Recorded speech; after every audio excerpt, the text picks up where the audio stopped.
Poznati malezijski radio DJ imao je kasnonoćnu emisiju 90-ih godina gdje su slušalci mogli da se javljaju i da podele svoja paranormalna iskustva. Jedne noći DJ je primio jeziv poziv od slušalca koji je opisao svoje iskustvo. Slušalac kaže da se vozio noću kasno na Karak magistrali sa suprugom, bebom i roditeljima, kada se iznenada pojavio kamion koji je krenuo ka njemu. Pokušavajući da ga izbjegne, izgubio je kontrolu nad volanom i tako sleteo niz liticu.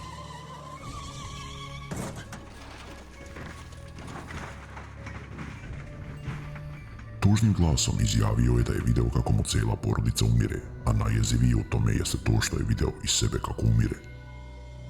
Nakon toga nastala je tišina i veza je se prekinula, a DJ i ostali članovi koji su bili tamo te noći odbacili su to kao šalu.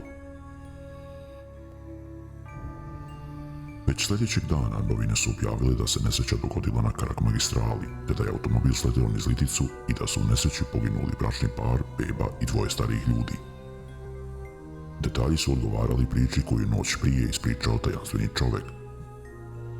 DJ Sav u neverici pojurio je nazad u radiostanicu da presluša snimak tog poziva, ali sve što je ostalo na traci je jeziva tišina.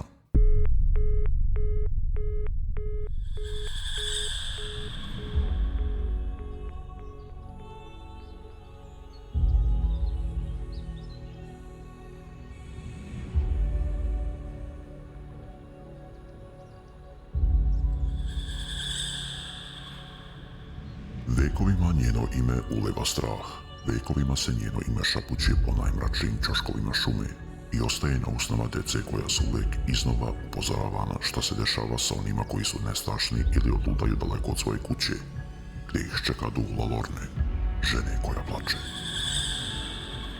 Ovo nije tipična priča, Lorna nije neko mitsko biće, ona je osoba, žena, ćerka, majka dvoje dece, žena od mesa i krvi. Neko ko je imao snove i porodicu koju je volela, sve do jednom. Delo toliko tragično da je nezaboravno, tako gnusno da je neprostivo, okrutno, bezdušno ubistvo njene sopstvene dece, najgnusniji zločin, najveći greh.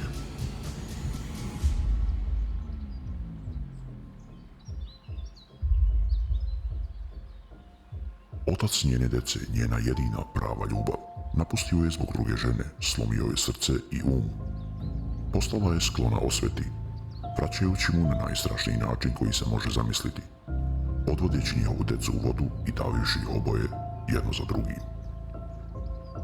Zgrožena činom i onim što je uradila, odlučila je da krene odmah za njima, oduzevši sebi život u istim tim vodama.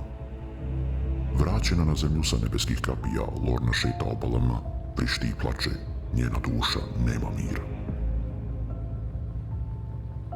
Lorna sva u belom i dugom crnom kosom sa malim medvedićem u ruci mami drugu decu, dovodi ih do obale i davi, ponavljajući svoje grehove iznova i iznova, sve do kraja vremena.